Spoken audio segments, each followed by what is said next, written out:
ورحمة الله وبركاته. وعليكم السلام ورحمة الله وبركاته. كيف حالك يا أخي؟ أنا بخير والحمد لله، وكيف أنت؟ أنا على أحسن حال والحمد لله. ما اسمك يا أخي العزيز؟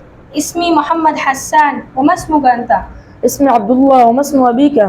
اسم أبي سيد الأمين، وما اسم أبيك؟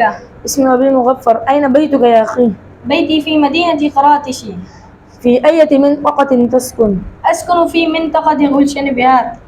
هل أنت ذاهب إلى المسبح اليوم؟ نعم ذاهب، وأذهب إلى معي الطوافة.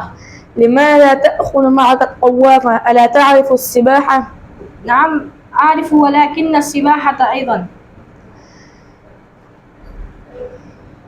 بلى أعرف، ولكن الحوض عميق جدا وأخاف على نفس الغرق. بلى أعرف، ولكن السباحة أيضا. يا أخ، الذي يجيد السباحة فهو لا يخاف لأنه يطفو على سطح الماء. إذا أرجو أن تعلمني السباحة أيضا.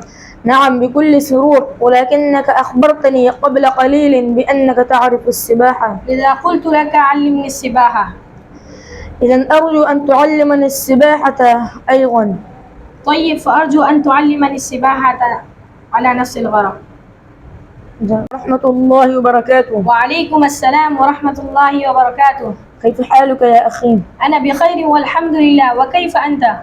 أنا على أحسن حال والحمد لله. ما اسمك يا أخي العزيز؟ اسمي محمد حسان، وما اسمك أنت؟ اسمي عبد الله. وما اسم أبيك؟ اسم أبي سيد الأمين، وما اسم أبيك؟ اسمي أبي مغفر. أين بيتك يا أخي؟ بيتي في مدينة قراتشي. في أي منطقة تسكن؟ أسكن في منطقة غلشن بهار. هل أنت ذاهب إلى المسبح اليوم؟ نعم ذاهب، وأذهب إلى معي الطوافة. لماذا تأخذ معك الطوافة؟ ألا تعرف السباحة؟ نعم أعرف، ولكن السباحة أيضا.